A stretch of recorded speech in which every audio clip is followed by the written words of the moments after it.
Bidayatul Hidayah karena Imam Ghazali, dia mencoba menjelaskan tentang huruf-huruf, makna huruf-huruf dalam bismillah itu. Yang pertama adalah huruf ba. Apa makna huruf ba? Bara'atullah li ahli sa'adah. Pembebasan Allah bagi orang-orang yang bahagia.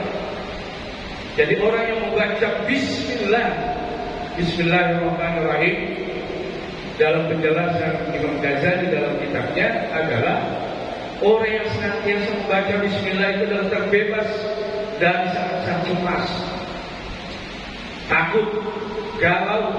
Ya, kalau istilah sekarang kan galau ini, istilah anak muda ini galau. Tidak ada buahnya galau. Banyak bismillah, insya Allah. Karena dengan membaca bismillah, insya Allah Tuhan selalu melindungi kita dan memperhatikan kita.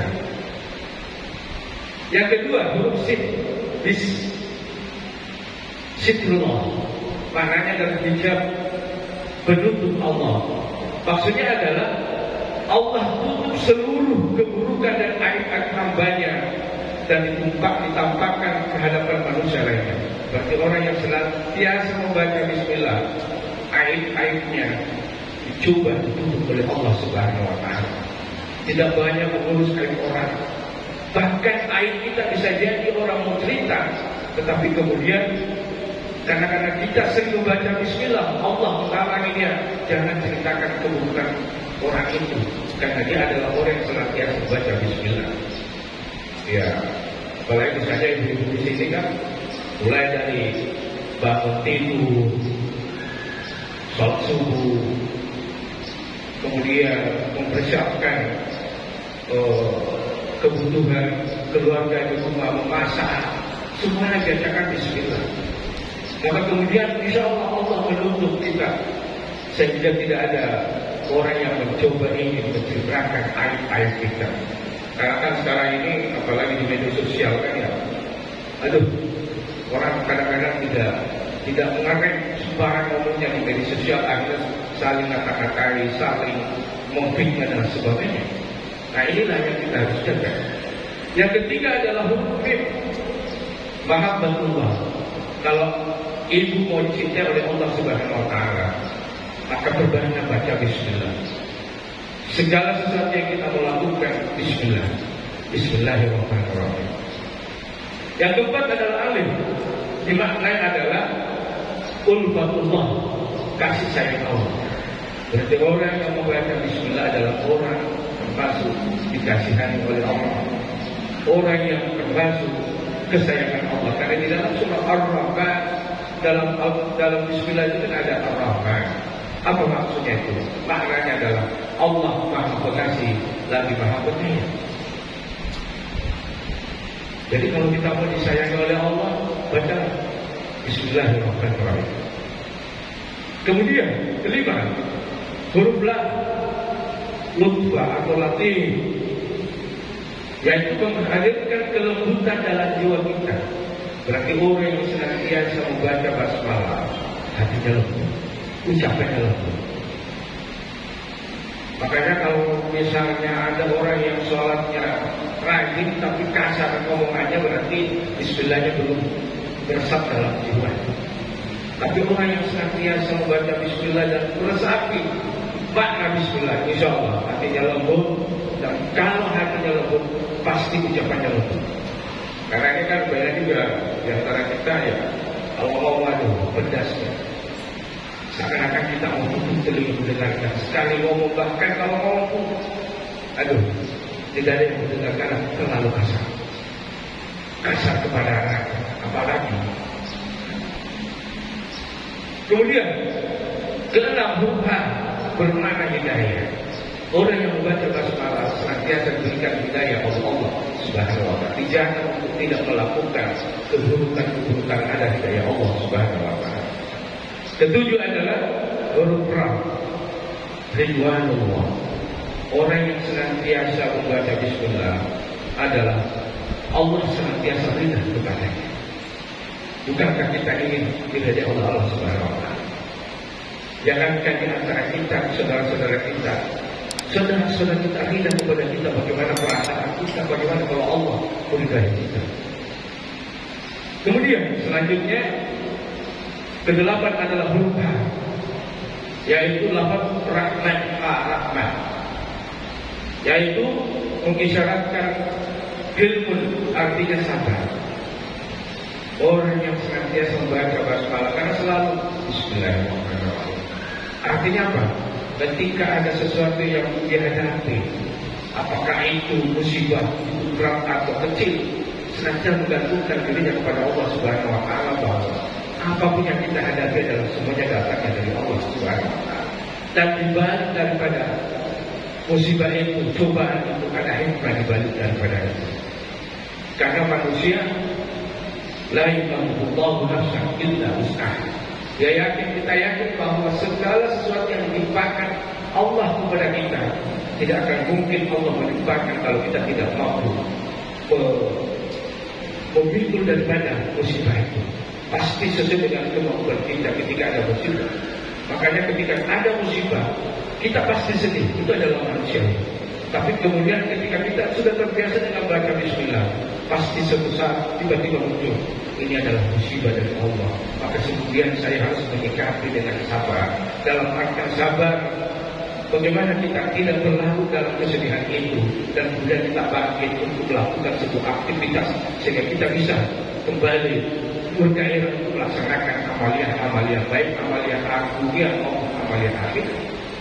Karena ada juga orang yang menimpa musibah dulu sedih terus. Apakah kesedihan kita bisa mengembalikan apa yang telah menimpa kita? Tentu saja tidak. Maka kita harus bangkit.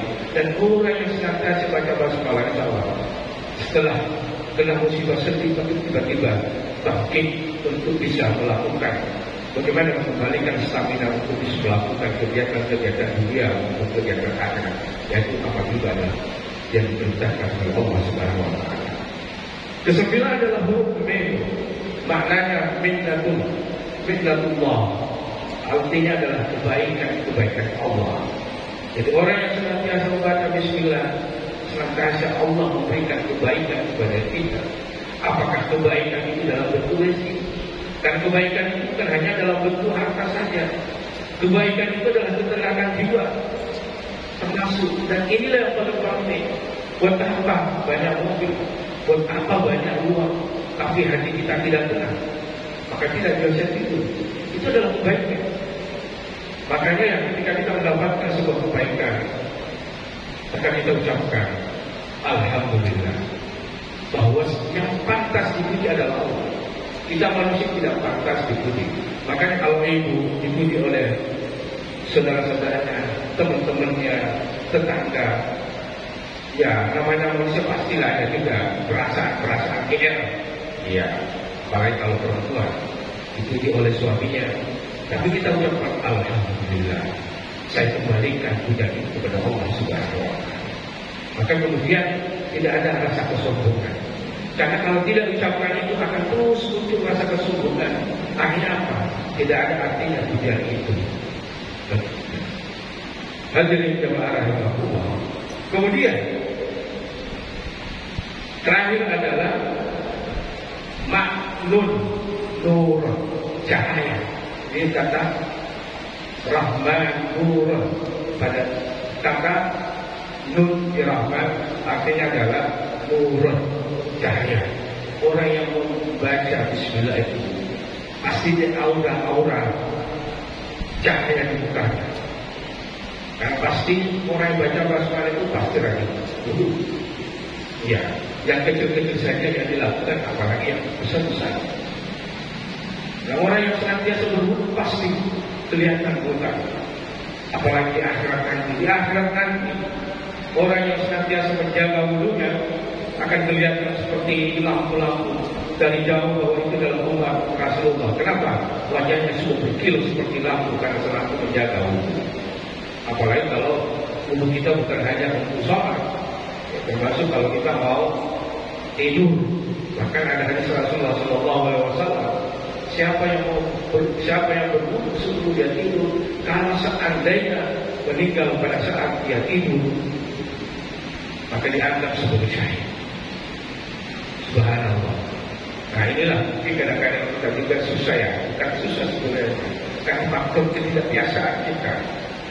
Ya, kita mau tidur sebaiknya kan ada amalan salat yang perlu juga kita lakukan sebelum tidur.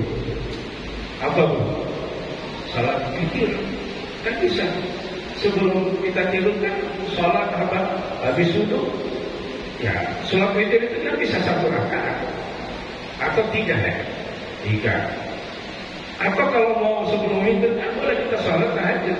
Nah, salat tahajud itu tidak mesti harus setelah tidur. Setelah salat isya kan sudah. Oleh sebagian ulama katakan boleh. Salat malam itu setelah isya.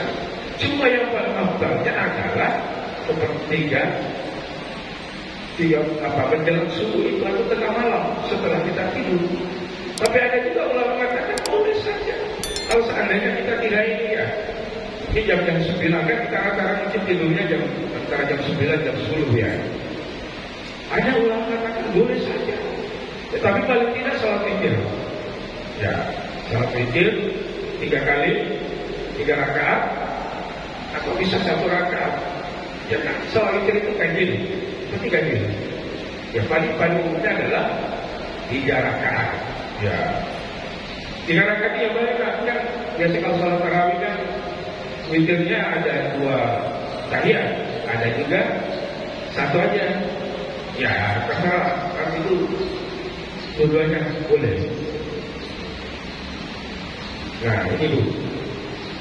Nah, jadi jamaah rahmatullah. Nah, dalam hadis Rasulullah SAW, apa keutamaan membaca basmalah? Pertama adalah menghancurkan syaitan. Kalau mau hancurkan syaitan, baca basmalah. Kata Rasulullah, "Ma min abdin yaqulu bismillahirrahmanirrahim illa zaba syaitan kama yazubu ar-rasasu 'ala an-nar." Apabila seseorang hamba membaca kalimat bismillahirrahmanirrahim, niscaya syaitan hancur sebagaimana hancurnya timah di atas api. Orang yang baca basmalah senantiasa kita kerjakan, susah kita akan digoda oleh syaitan. Kecuali kalau syaitan manusia ini. Tapi kalau meskipun syaitan manusia kan ada juga syaitan manusia kan. Karena setan itu bisa juga setan yang tidak dilihat, atau bisa juga setan yang kelihatan. Tinggal dilihat di mana kan. Setan itu sebenarnya adalah perbuatan jahatnya. Berarti kalau ada manusia yang jahat, berarti itu adalah sebenarnya setan. Jadi sering-seringlah baca Bismillahirrahmanirrahim. Insyaallah kita dijaga khususnya setan yang tidak terlihat itu. Yang kedua adalah dicatat 400 kebaikan. Kata Rasulullah SAW, "Ma min 'abdin yaqulu bismillahirrahmanirrahim amarallahu ta'ala al-kiram al-katibin an yaktubu fi diwanihi 400 hasanah." Tidak ada seorang hamba yang membaca bismillahirrahmanirrahim kecuali Allah memerintahkan kepada para malaikatnya untuk mencatat amal kebaikan bismillahirrahmanirrahim, yaitu 400 kebaikan. Sekali baca bismillah dapat 400 kebaikan itu. Kalau baca bismillah 100 kali, kalau baca 100 kali, ya sudah astagfirullah, bismillah, ya 10 kali lah. Berarti kali 400, begitu banyak pahala kita ya. Mungkin ya mau mencuci bismillahirrahmanirrahim, mau muntah disitu bismillahirrahmanirrahim, angkat air bismillahirrahmanirrahim, mau angkat panci ke kompor bismillahirrahmanirrahim, mau buka ikannya bismillahirrahmanirrahim. Di dalam saja bisa lebih 10 kali sampai 20 kali bismillah, berapa kebaikan kita dapatkan dari situ. Dan bahkan dengan baca bismillah itu, apa yang kita masak, apa yang kita kerjakan bisa memberikan keberkahan. Nah, ini tinggal, cuma memang ya kalau awal-awal memang apa ya, mungkin agak ini susah, ya, karena biasa juga ibu kalau mau kerja di dapur kan banyak mobil-mobil ya, kalau mobil baca basmalah kan bisa mulai mobilnya ya. Tapi kan kalau sendiri di rumah kan biasa ibu kalau dia sendiri ya bicara juga ya. ada ngomong apa ya, mudah-mudahan bukan ngomongannya yang jelek-jelek kan. Kan bismillahirrahmanirrahim. Ya, nggak usah terlalu besar, itu aja yang dari Bismillah. Ya, memang kebiasaan. Ya. Kemudian penghapus dosa. Jadi Bismillah itu bukan hanya mendatangkan kebaikan, tapi dibandingkan itu adalah dosa kita, tapi dosa-dosa kecil. Dosa-dosa kecil. Kata Rasulullah, maka Bismillahirrahmanirrahim. Maka lam yabqa min sunubihi zaman. Ini hadis Rasulullah mengatakan, siapa yang membaca kalimat Bismillahirrahmanirrahim, maka tak tersisa sedikit pun dari dosa-dosa yang kecil. Ya, mungkin tadi di jalan apa yang kita lihat hal-hal yang tidak bagus, kan dosa juga. Atau tiba-tiba ngomong yang tidak bagus, itu kan dosa juga. Dengan Bismillahirrahmanirrahim tadi kita masuk kita misalnya masuk di masjid, Bismillahirrahmanirrahim sampai baca doa masuk masjid. Pada saat kita buka Al-Quran Bismillahirrahmanirrahim, kan itu bisa menggugurkan dosa-dosa kita, dosa-dosa kecil kita. Mungkin dari rumah sampai ke masjid ini kan kita tidak jamin ada sesuatu yang tidak baik yang kita lakukan. Tidak sengaja maupun yang sengaja. Dengan Bismillahirrahmanirrahim, insya Allah, kata Rasulullah, bisa terhapus oleh ucapan bacaan basmalah kita. Kemudian dicatat sebagai orang baik, tentu saja orang yang senantiasa membaca Bismillah pasti keren. Bukan hanya Allah, pasti saudara kita bagus juga orang itu senantiasa baca basmalah. Ya jangan juga sih ada orang baru keras-keras Bismillahirrahmanirrahim dianggap sebagai orang baik. Tapi kalau orang sudah terbiasa, ada orang tidak ada orang sudah terbiasa baca. Sama kalau kita misalnya kalau pagi-pagi baca astagfirullah 100 kali, kalau sudah biasa kita ucap baca astagfirullah 100 kali dalam pagi hari ini, kemudian dilanjutkan baca selawat, itu ada orang tidak ada orang, pokoknya kita baca. Ya. Kemudian terhindar dari fitnah. Dan sebagaimana tadi yang kita terangkan tentang makna huruf Bismillah. Kata Rasulullah, "Idza kuntum faqulu Bismillahirrahmanirrahim fa inna an-nasa idza ta'awudu jama'hum al-bal al-zali." Kata Rasulullah sallallahu alaihi wasallam, jika kau berdiri maka ucapkanlah Bismillahirrahmanirrahim. Sungguh apabila ada manusia yang memfitnah kalian, maka malaikat akan mencegah mereka dari perbuatan tersebut. Jadi, ya setelah nanti kita duduk dari sini kita Bismillahirrahmanirrahim dan kita terhindar dari fitnah. Ya, kita terhindar dari fitnah sebagaimana sabda Rasulullah SAW. Yang terakhir adalah mendatangkan keberkahan. Nah, itu tadi Bismillah tadi kita mencuci atau kita masukkan pakaian anak kita, suami kita, saudara-saudara kita di dalam mesin cuci, kita memasak, baca basmalah.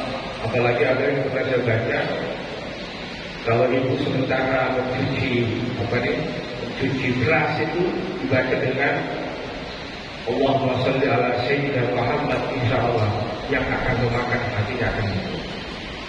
Apalagi tadi baca Bismillah tadi diceritakan bahwa kata lutfi adalah lembut, berarti orang yang memakan daripada makanan kita baca basmalah itu insya Allah secara sedikit demi sedikit hatinya akan lembut. Makanya kalau lihat dalam rumah seseorang ada yang kasar-kasar, anak-anak keras-keras, jangan-jangan ibunya ini pada saat dia memasak ini ya tidak baca apa-apa nih. Cuma yang jangan baca-baca yang tidak bagus. Karena ada di kampung saya ada tradisi di Buddhis, kebetulan saya orang Buddhis.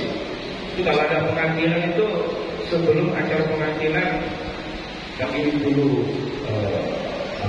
orang yang pintar baca-baca supaya nanti katanya dibaca-bacakan berasnya itu supaya nanti katanya tidak boros, tidak banyak dimakan. Tapi baca-bacanya apa? Supaya ya nasinya keras dan sebagainya itu baca-baca salah itu. Ya, katanya batu kamu makan, bumi kamu, itu kan baca-baca salah ya. Supaya katanya pada saat acaranya itu tidak banyak beras yang terpakai, Pak. Itu padahal kita bikin acara ini supaya berkah kan. Ya bacalah bismillah, bismillah. Allahumma sholli ala sayyidina. Mudah-mudahan orang yang memakan akan mendapatkan keberkahan dan yasin. Kan itu doanya kan. Jangan kita baca-baca mudah-mudahan yang makanan ini sedikit dimakan. Padahal kita harapan kita adalah orang makan banyak kan. Iya. Hadirin jamaah Allah. Jadi dengan membaca Bismillahirrahmanirrahim mendapatkan keberkahan dari Allah Subhanahu wa Ta'ala. Ada sebuah kisah begini. Nabi Musa alaihissalam suatu ketika sakit perut. Kemudian pada saat di perut mengadu kepada Allah Subhanahu wa Ta'ala, ya Allah, sembuhkan sakit perut saya. Maka Allah memerintahkan mengambil sejenis daun-daunan di padang pasir. Setelah itu ambil daun itu, kemudian dia punya.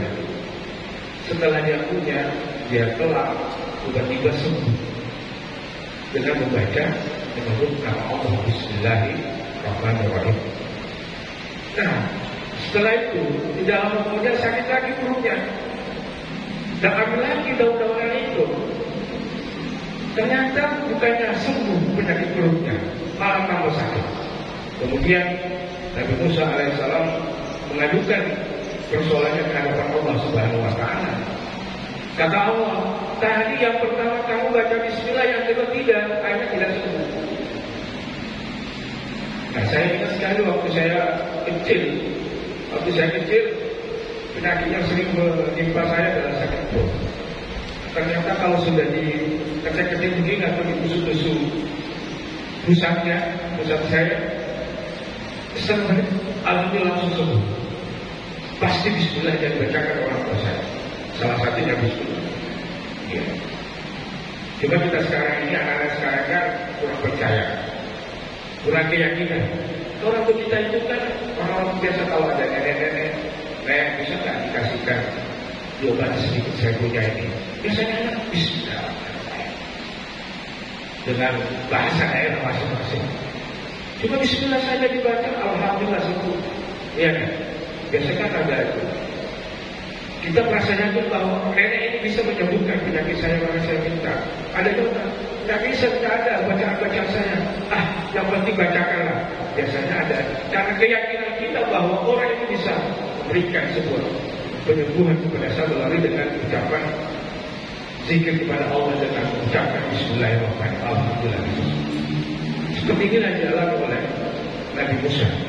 Bahkan dalam satu riwayat juga disebutkan dalam kitab ulama kita, ada seseorang perempuan yang sangat mungkin seperti ibu-ibu ini, sangat rajin mengikuti majelis taklim. Pokoknya rajin beribadah dan rajin mengucapkan Bismillahirrahmanirrahim. Sementara suaminya terbalik. Ya, terbalik. Suaminya, bisa fasik. Ya, tidak mendekati kafir lah. Pokoknya suaminya tidak tahu. Suaminya ini, tinggal juga kok istri saya selalu baca Bismillah. Akhirnya suaminya ini mencoba menjatuhkan, mempermalukan istrinya. Suatu ketika suaminya kasih dompet, ada uang di dalamnya. Kemudian istrinya ambil dengan Bismillahirrahmanirrahim, kemudian disimpan di dalam lemari. Pada saat disimpan dia tidak mengucapkan Bismillahirrahmanirrahim. Tapi ternyata akal busuk daripada suaminya ini, karena ingin menjatuhkan istrinya, maka kemudian ketika istrinya tidak ada, pergi ambil dompetnya kemudian dibuang di sungai, agar supaya besoknya mau minta. Kalau mau minta tidak ada dompetnya itu kan bisa ada alasan untuk macam-macam suaminya, bisa menuduh istrinya mencuri apa dan sebagainya. Nah, ternyata apa yang terjadi besoknya, karena suaminya sudah yakin bahwa tidak ada dompet di dalam lemari itu lagi, karena saya sudah ambil, dia lihat tampas foto dengan istrinya. Besoknya suaminya minta dompet itu dengan ada uang di dalamnya. Kata suaminya, kasih dompet itu saya. Kemudian istrinya pergi ambil. Ternyata dompet itu ada di dalam lemari itu. Pada saat dia buka lemarinya, bismillahirrahmanirrahim, ambil bismillahirrahmanirrahim, ternyata masih ada utuh. Nah, ini berkah pertolongan Allah. Kenapa? Allah memerintahkan kepada malaikat untuk mengambil dompet itu yang ada di dalam, yang dibuat di sungai. Karena berkah bismillahirrahmanirrahim. Meskipun ya bisa saja ini adalah sebuah pengalaman spiritual seseorang, tapi bisa saja terjadi pada diri kita kalau kita yakin. Dengan kita istiqomah membaca basmalah, dengan basmalah itu mungkin aja tiba-tiba ada sesuatu yang kita tidak pernah duga-duga datang, sebuah kebaikan. Misalnya kalau pengalaman kita baca basmalah, terus ada tamu banyak di rumah, tidak ada tanggal tua lagi, mau nikah dan sebagainya. Mungkin ada tiba-tiba tetangga yang datang membawakan sesuatu. Itu adalah kita tidak sadari, mungkin saja adalah berkah daripada bacaan bismillahirrahmanirrahim. Oleh karena itulah, mari kita senantiasa membiasakan. Bukan hanya itu, ini saya. Kata Sayyid Muhammad bin Ali al-Maliki al-Hasan di dalam bukunya Abwaabul Faraj menyebutkan bahwa kalau kita mau tidur dibaca bismillah 21 kali. Dalam kitab itu disebutkan apa faedahnya membaca 21 kali sebelum tidur, yaitu kita dijauhkan dari kematian secara tiba-tiba dan menghindarkan setiap bahaya apakah. Mungkin rumah kita dipagari oleh Allah, ada pencuri mau masuk, tapi kemudian tidak jadi masuk karena kebiasaan kita baca bismillahirrahmanirrahim. Apalagi bukan hanya bismillah, baca ayat kursi. Ya, cuma kadang-kadang kita sudah capek, kalau apalagi ibu sehari sudah kerja capek, langsung tidur. Ya. Kemudian kata Al-Habib Muhammad bin Alwi, dibaca 100 kali ini adalah merupakan terapi penyakit. Tapi yakin, kalau itu mungkin ada sakit lah, apa ada sakit coba ambil air, tak konsentrasi, konsentrasi bacakan Al-Fatihah, bismillahirrahmanirrahim. Lalu itu dia bacakan lagi, ya selawat, dan seterusnya. Kalau kita yakin, coba.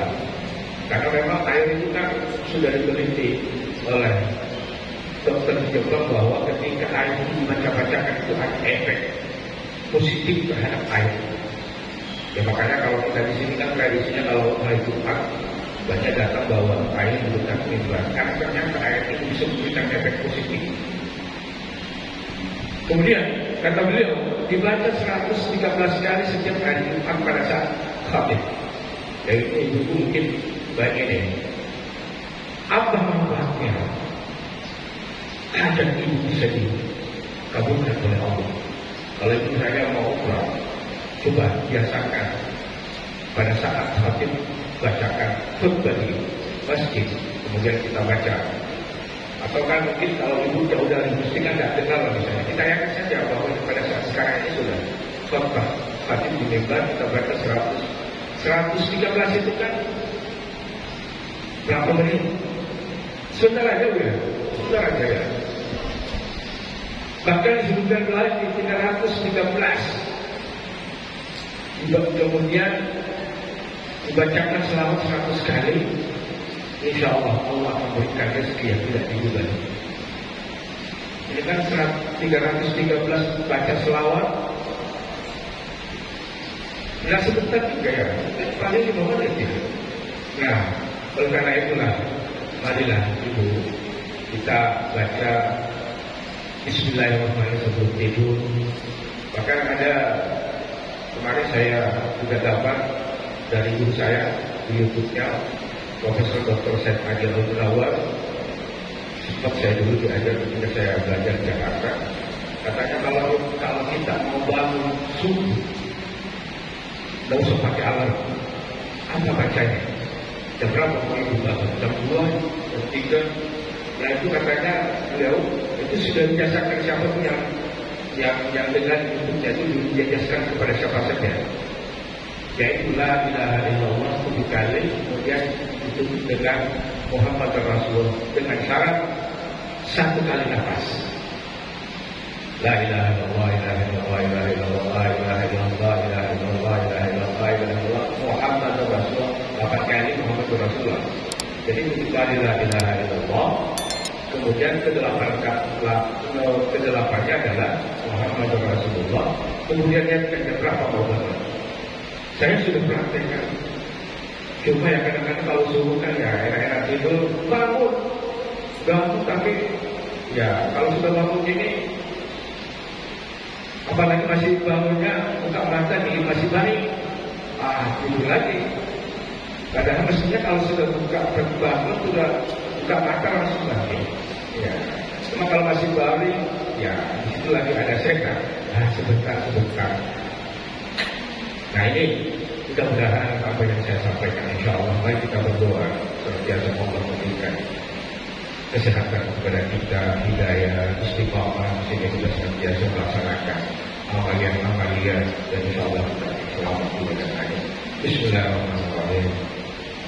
Allahumma ta'alana wa bil khair wa bil barakah wa bil ni'mah wa bil quwwah wa bil sihah wa bil salamah wa bil jannah bi rahmatika ya arhamar rahimin.